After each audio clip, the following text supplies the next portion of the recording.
Assalamualaikum warahmatullahi wabarakatuh. Apa kabar semuanya? Dan harap semuanya baik-baik saja dan keadaan sehat walafiat. Dan alhamdulillahirobbilalamin kita masih bisa bertemu walaupun melalui daring.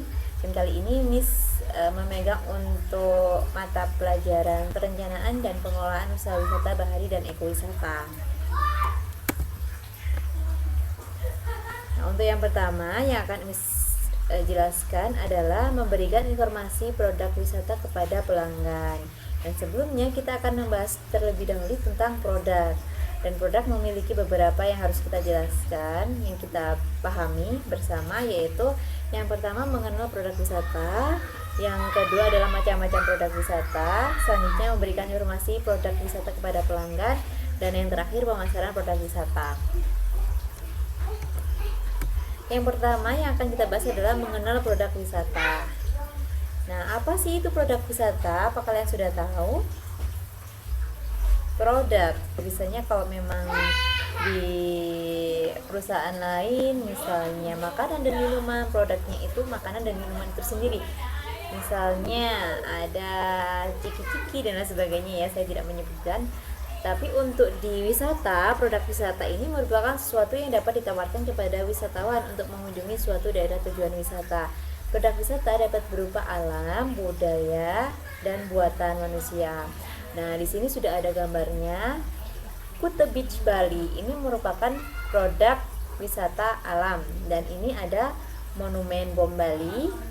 Ini merupakan produk wisata budaya. Itu ya contohnya dari produk wisata. Jadi semoga paham apa itu produk wisata. Yang pertama itu harus paham tentang apa itu produk wisata.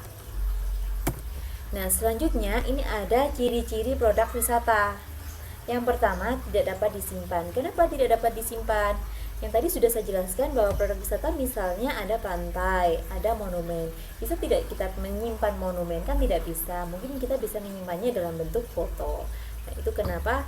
Dan ciri-ciri produk wisata ini berbeda dengan produk-produk yang lain. Misalnya produk-produk makanan, kosmetik, itu berbeda sekali. Karena produk-produk wisata ini memiliki sifat-sifat yang unik. Nah, ciri-cirinya salah satunya ini tidak dapat disimpan. Lalu tidak dapat dipindahkan. Pasti sudah mengerti maksudnya tidak dapat dipindahkan ini seperti apa. Karena kalau produk wisata ini tempatnya hanya di situ.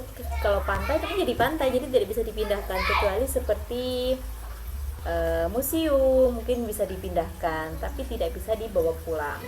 Nah, selanjutnya produksi dan proses konsumsi terjadi atau berlangsung bersamaan.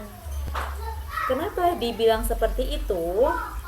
Karena wisatawan maupun pengunjung yang akan menikmati produk wisata harus datang ke tempat proses produksi sedang berlangsung.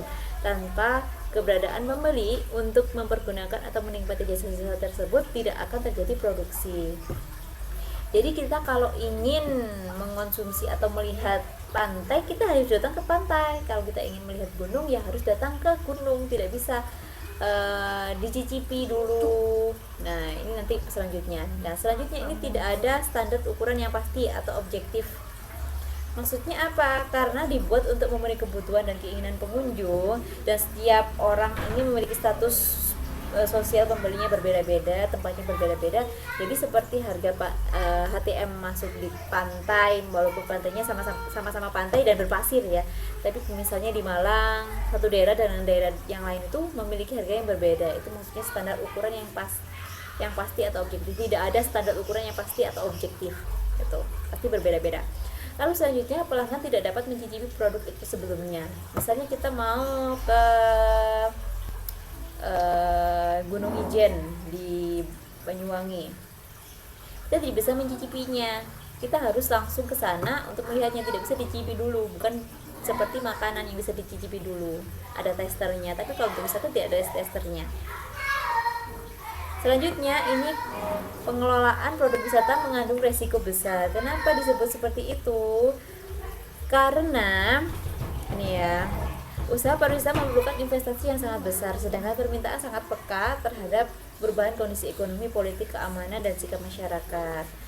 Nah, risikonya besar seperti apa? Misalnya gunung Gunung kan mungkin sedang terjadi erupsi, nanti kan risikonya besar kepada wisatawan dan juga akan menjadi kerugian yang sangat besar karena harus ditutup seperti itu, yang maksud dengan mengandung resiko besar. Selanjutnya ini ada unsur-unsur produk wisata. Unsur-unsur produk wisata, adapun unsur-unsur dari produk wisata yang merupakan suatu paket yang tidak terpisahkan, yaitu sebagai berikut.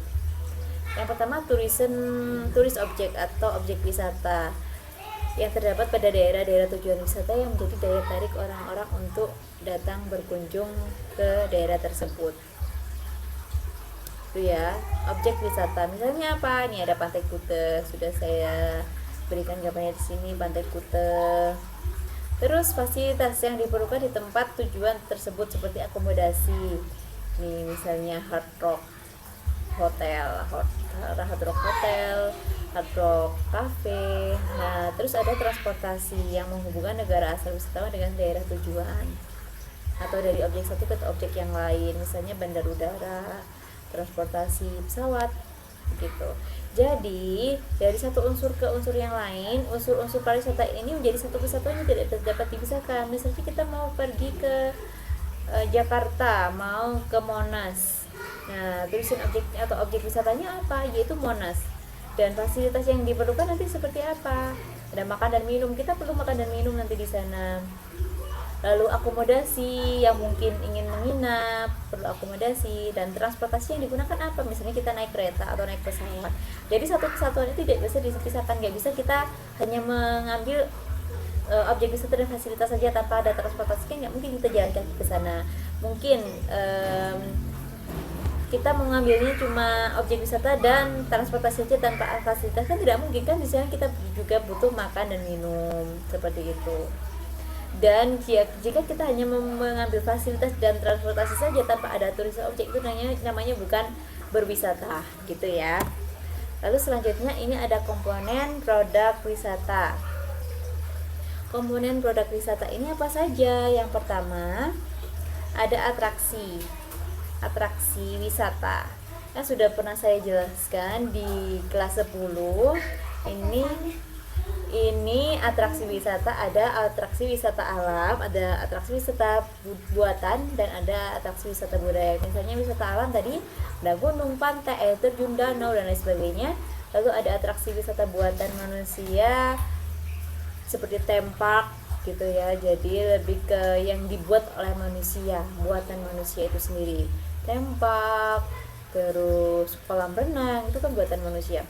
Lalu ada wisata budaya. Wisata budaya seperti apa? Mungkin tari-tarian, tari kecak di Bali, upacara kasodo di Tengger. Lalu ada mungkin di Jogja seperti itu, keraton, wisata budaya. Lalu ada lagi, tadi komponen yang pertama ada atraksi, yang sekarang adalah amenitas atau fasilitas. Yang pertama di dalam fasilitas ini ada akomodasi atau tempat menginap seperti hotel, apartemen, villa, dan lain sebagainya. Lalu ada restoran. Restoran itu tempat apa sih? Tempat makan dan minum, yang disediakan makan dan minum di sana. Bisa makanan mewah sampai dengan makanan tradisional.